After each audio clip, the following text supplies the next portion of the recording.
Tahukah anda bahawa kebanyakan trader yang gagal bukan kerana strategi mereka tidak bagus? Sebaliknya, mereka gagal kerana mengulangi kesilapan yang sama berulang kali tanpa menyedarinya. Bayangkan seorang atlet yang berlatih setiap hari tetapi tidak pernah menonton rakaman prestasinya sendiri. Adakah dia boleh menjadi lebih baik? Sudah tentu sukar. Dalam trading juga sama.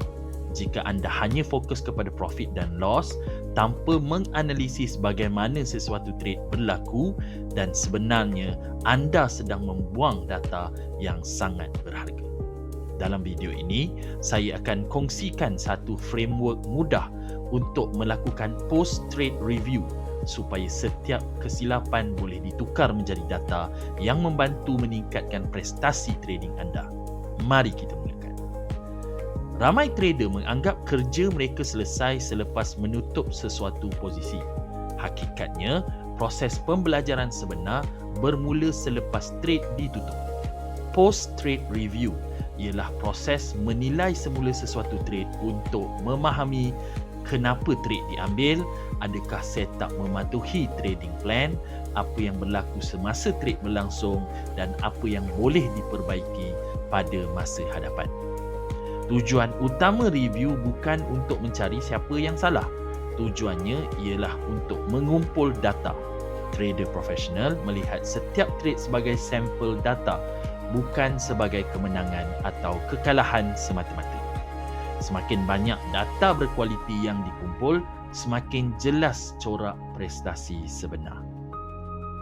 Mari kita lihat sesuatu situasi yang biasa. Seorang trader mengalami kerugian, dia kecewa.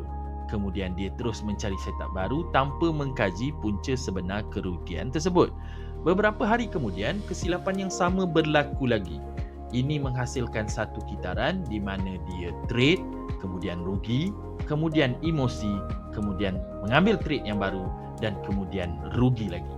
Tanpa review yang sistematik, trader sukar membezakan sama ada strategi mempunyai kelemahan, pengurusan risiko tidak konsisten, emosi mempengaruhi keputusan, atau keadaan pasaran memang tak sesuai. Sebab itu, review merupakan jambatan antara pengalaman dan peningkatan prestasi. Sekarang mari kita lihat framework yang boleh digunakan selepas setiap trade. Langkah pertama, tangkap screenshot. Simpan screenshot sebelum entry. Simpan juga screenshot selepas exit. Ini membantu anda melihat konteks pasaran secara visual. Kadang-kadang kesilapan yang tidak nampak dalam jurnal akan jelas kelihatan pada chart. Kedua adalah menulis sebab trade diambil. Contohnya, rejection pada resistance, breakout structure pasaran, retracement ke golden zone Fibonacci, atau pengesahan daripada price action. Pastikan alasan yang ditulis adalah objektif dan boleh diuji. Elak menulis, saya rasa market nak naik.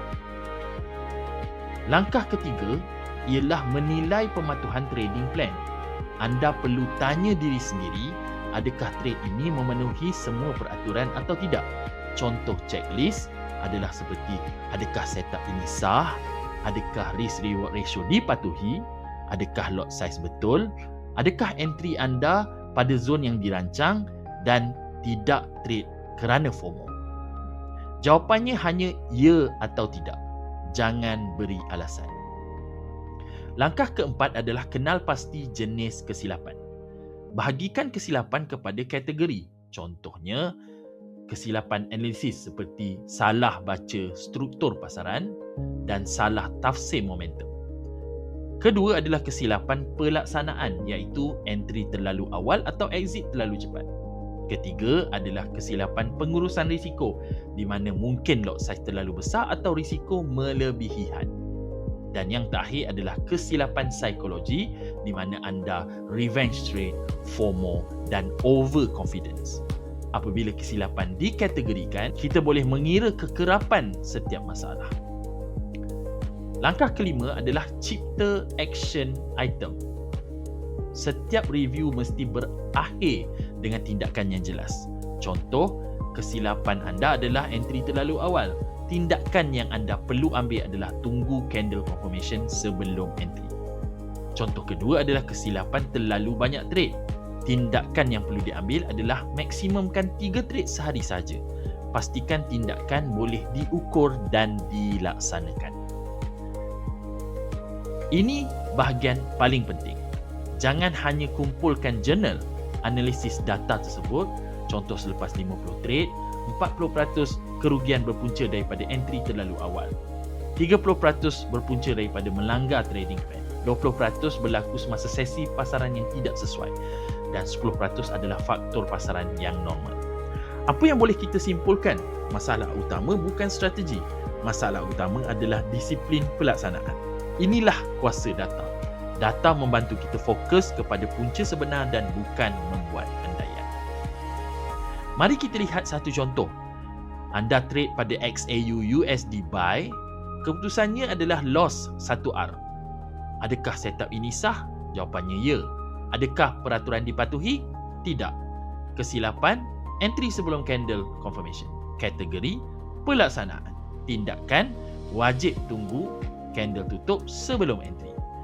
Daripada satu trade yang rugi, kita boleh berjaya menghasilkan satu penambahbaikan yang boleh digunakan pada trade seterusnya. Itulah tujuan review. Trader yang berjaya bukan trader yang tidak pernah melakukan kesilapan. Trader yang berjaya ialah trader yang belajar daripada kesilapan secara konsisten. Setiap trade mengandungi maklumat, setiap kerugian mengandungi data, dan setiap data boleh digunakan untuk meningkatkan prestasi. Mulakan hari ini. Selepas setiap trade, luangkan 5 minit untuk buat review menggunakan framework yang dikongsikan. Dalam jangka panjang, proses kecil ini boleh memberi impak yang sangat besar kepada perkembangan anda sebagai seorang trader. Jika video ini bermanfaat, jangan lupa untuk tekan like, subscribe dan aktifkan notifikasi supaya anda tidak terlepas kandungan pendidikan trading yang akan datang. Terima kasih kerana menonton dan jumpa lagi dalam video yang seterusnya.